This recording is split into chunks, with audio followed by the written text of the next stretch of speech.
आज हम आपको लेकर चलते हैं मुखवा विलेज की ओर। ये गांव न सिर्फ अपनी प्राकृतिक सुंदरता के लिए जाना जाता है, बल्कि यहाँ आस्था और इतिहास का अद्भुत संगम भी देखने को मिलता है। मुखवा विलेज हरसिल से 3 किलोमीटर की दूरी पर है। इस विलेज को मुखवा विलेज या मुखबा विलेज भी बोलते हैं। मुखवा विलेज गंगोत्री के बाद माँ गंगा का दूसरा घर है, जिसे गंगा जी का मायका भी कहते हैं।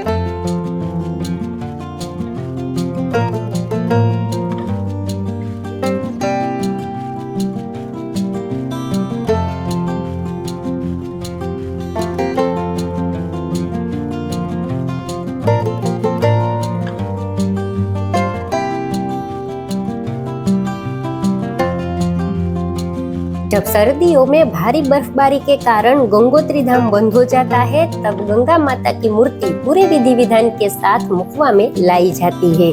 ठंड के महीनों में यहीं पर माता की पूजा होती है, जैसे बेटी सर्दियों में मायके लौट आई हो। यह परंपरा न सिर्फ धार्मिक है, बल्कि ये गांव और देवी के बीच का एक भावनात्मक रिश्ता भी है। माँ गंगा के मंदिर के पास में जो लकड़ी वाले पुराने मंदिर है, वो है भगवान सोमेश्वर और भगवान नरसिंह मंदिर।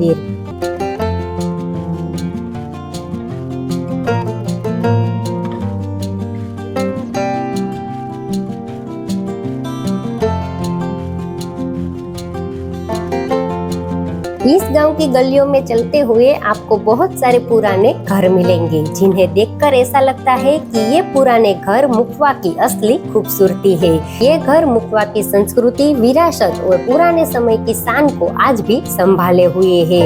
इन घरों की बनावट में उस दौर की कला और कारीगिरी झलकती है, जो अब बहुत कम देखने को मिलती है।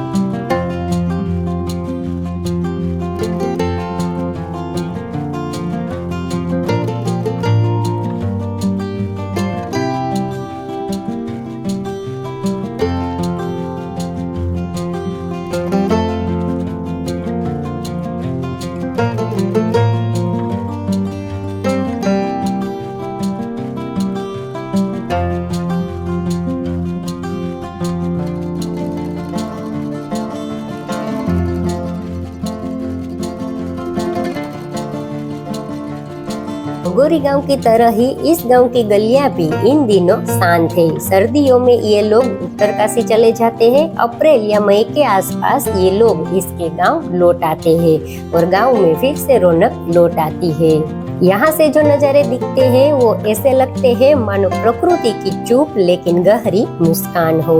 सामने बर्फ से ढके पहाड़, लकड़ी के पुराने घर, नीचे बहती भागीरथी नदी और दूर दूर पहाड़ियों में बसे छोटे बड़े गांव, ये सब मिलकर ऐसा एहसास कराते हैं जैसे पहाड़ों की गोद में एक शांत दुनिया बसी हो।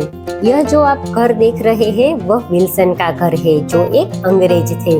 विल्सन की जिससे शादी हुई थी, वो लड़की मुखवा विलेज की ही थी, यानी कि विल्सन की वाइफ का ये मायका है।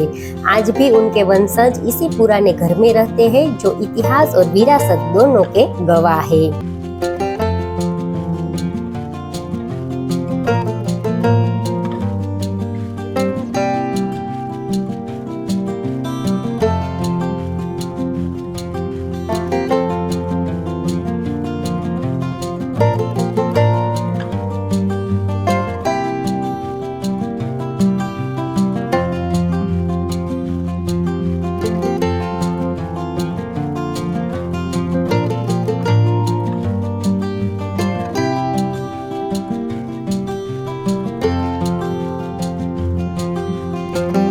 यह सिर्फ गांव नहीं है, ये वो ठिकाना है जहां इंसान और प्रकृति एक दूसरे की भाषा समझते हैं। यही है मुखवा गांव की असली पहचान।